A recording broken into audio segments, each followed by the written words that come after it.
This was a moment that was life-changing for me. I saw this polar bear swimming when I was on an expedition in the Arctic, and he wasn't swimming for leisure. I was watching him swimming for hours and hours. And he was swimming because he couldn't find any ice, and he couldn't find any food. I was devastated for this bear. I felt so sorry for him. And at the same time, I was also ashamed at my own ignorance about the extent of global warming. And I thought to myself, if other people don't know the severity of this, is this something that we need to be sharing and talking about? This is a picture, the truest sense of a picture speaking 1,000 words. I'm a photographer, and this is a typical day in the office for me. Actually, it was an extraordinary day. I like to refer to myself as a documentary photographer capturing the soul of the planet. And I travel to the remote polar regions of the world, the Arctic and the Antarctic. I was recently in Greenland, and as well the Swiss Alps. And I document the changing nature of these landscapes and the animals and species that inhabit them. And on this particular journey, I found myself in the Antarctic, surrounded by thousands and thousands of penguins. And if you've ever been around penguins, you know that they're really funny. They're very photogenic, and they're extremely curious. And these penguins kept on coming to me, and some of them were even trying to crawl on me.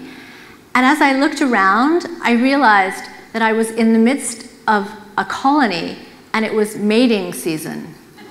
And there were penguins at it everywhere. I think they mistook me for one of their own. My photographic journey into the wild began 3.5 years ago when I found myself at a crossroads of life. Everything as I knew it had changed, not by choice. My mother died, my marriage ended, and even my 17-year-old dog died.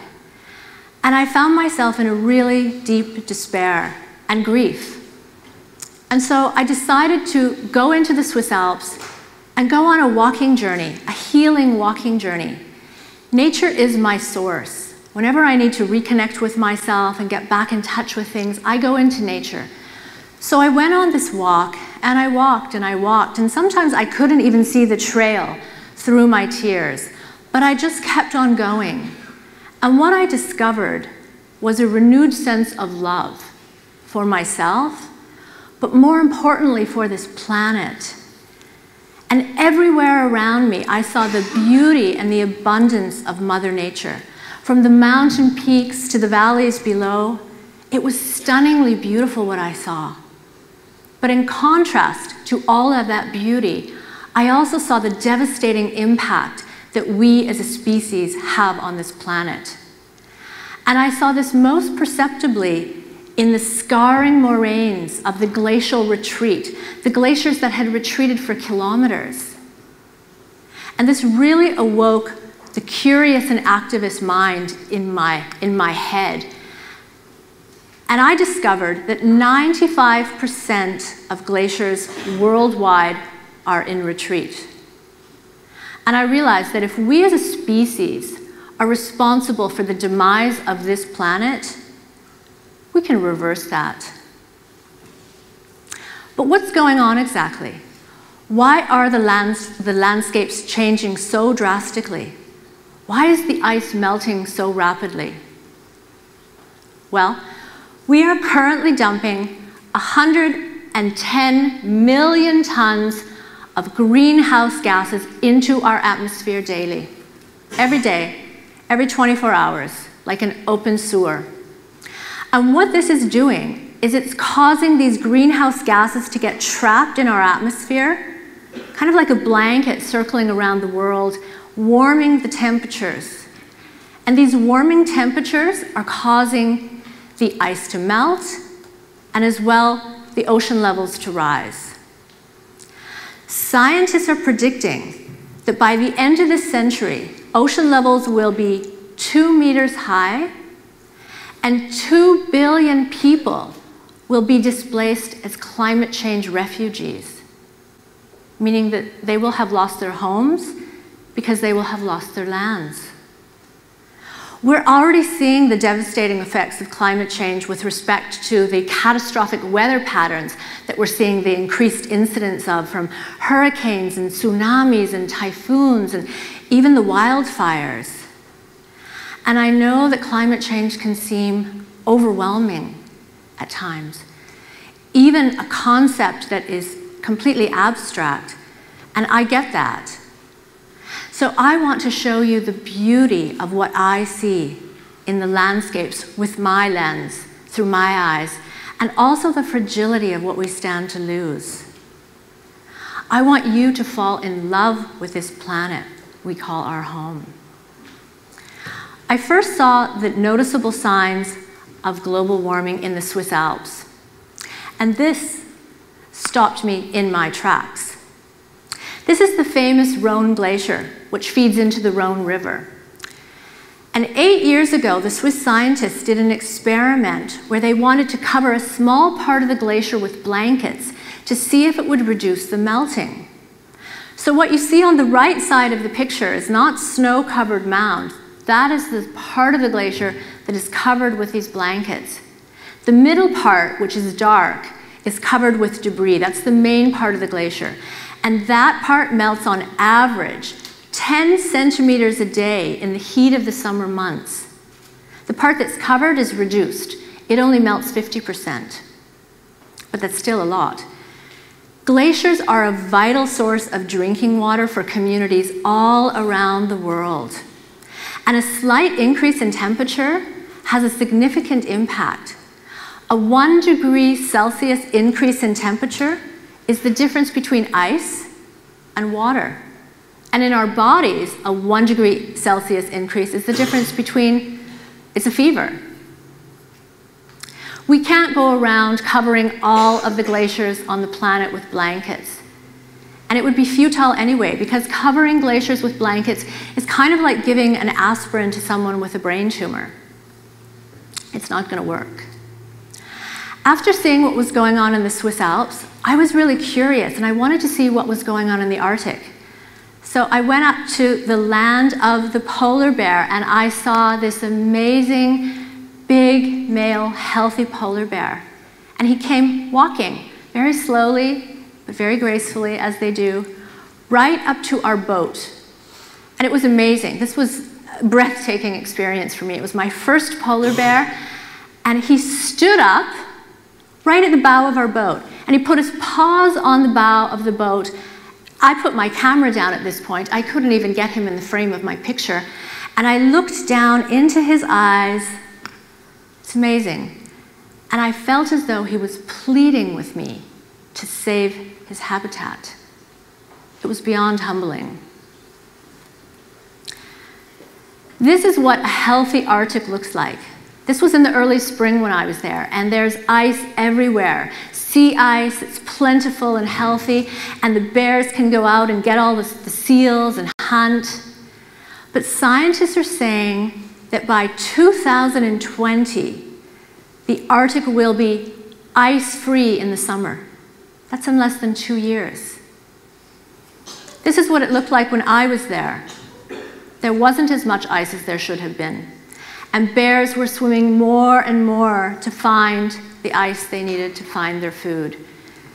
Bears can swim for long distances. In fact, the longest a bear was recorded swimming was for 10 consecutive days. But bears shouldn't have to swim for days for their food. And the additional tragedy here is that their cubs cannot swim for so long, so they're drowning. And after spending time here, I really needed something to make me smile. So I went to the land of happy feet, the Antarctica. It's home to millions of penguins, and they really are funny. I love penguins. And the entire time that I was there, I was covered from head to toe in penguin poop. And it's very smelly, but I loved it, and I loved spending time with them. But the Antarctic is also seeing increased temperatures, which is melting the ice. And this is problematic for these little guys because they live off krill, these tiny shrimp-like little crustaceans that are also adversely affected by the increased temperatures of the ocean. So these little guys are at risk just like the rest of us. The only difference is we can do something about it.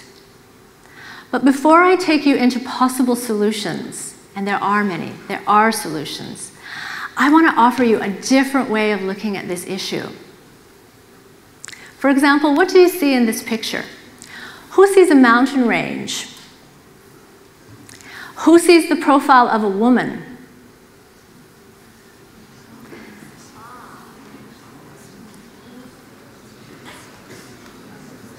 We all have a different way of looking at something.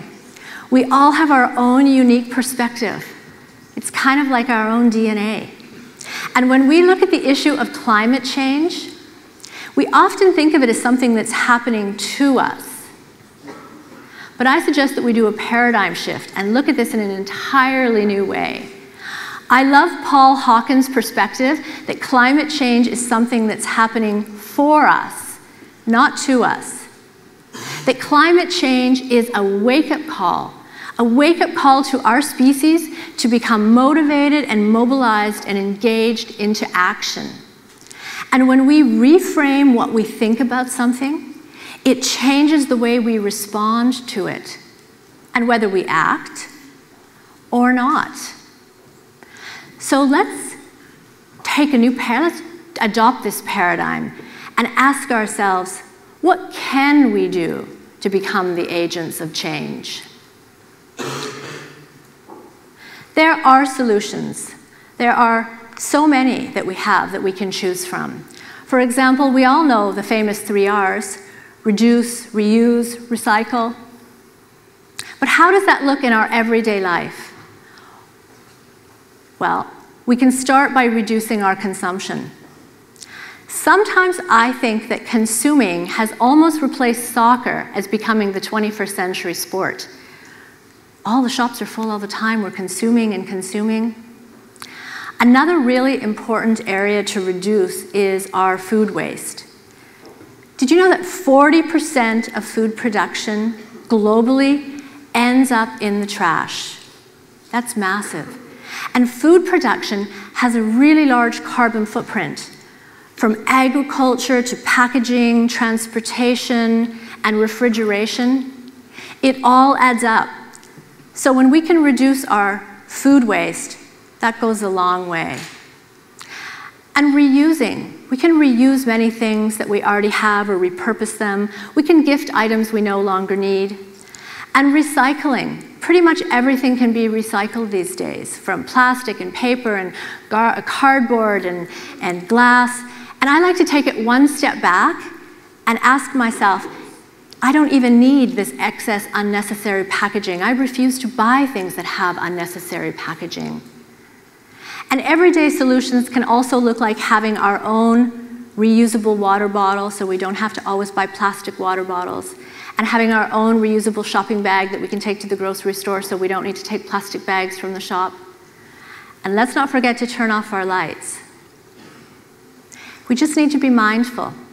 And our planet can heal itself. In fact, regeneration is our planet's default mode. When nature's left alone, life renews itself. There is hope. We are an intelligent and adaptive species, and we can get ourselves out of difficult situations, including global warming. But we need to act now, and we need to be the agents of change. We have the power to be the difference that we want to see in this world. Like these penguins here, let's dive into action, because it's not game over. It's game on. So let's make our impact a positive one. Thank you.